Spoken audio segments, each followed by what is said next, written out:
ఈ 2026లో రాజుగా వ్యవహరించేది గురువు. సో, గురువుకు సంబంధించిన నంబరు 3. మెయిన్‌గా ఈ 2026 పరాభవనామ సంవత్సరంలో ఎవరైతే శుభకార్యాలు మొదలు పెడతారో, వివాహాలు గాని, వ్యాపారాలు గాని ప్రారంభించే వాళ్ళకి అద్భుతమైనటువంటి రాజయోగం లభించనుంది.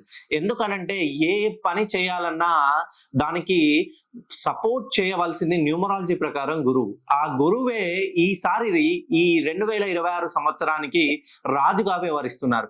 ఎవరైతే వివాహాలు చేయించుకోవాలనుకుంటున్నారో, వివాహాలు చేసుకున్న వాళ్ళు ఈ 2026లో ఒక్కసారి మీ డేట్ ఆఫ్ బర్త్‌ని, మీ జాతకాన్ని నాకు పంపించినట్లయితే నేను కరెక్ట్‌గా న్యూమరాలజీ ప్రకారం మీ వివాహ తేదీని డిసైడ్ చేస్తాను. మీరు అనుకోవచ్చు, మేము ఆల్రెడీ పండితుల దగ్గరికి, సిద్ధాంతుల దగ్గరికి వెళ్ళాము. మా జాతకాలు ఈ సిద్ధాంతులు, పండితులు వీళ్ళు ఆస్ట్రాలజీ ప్రకారమే చూస్తారు. మనం ఎప్పుడైనా ఏ సమస్యనైనా అష్ట దిగ్బంధనం చేస్తేనే, నలువైపులా ఆ సమస్యను బంధిస్తేనే మనకి అటువంటి సమస్య మళ్ళీ జీవితంలో రాదు.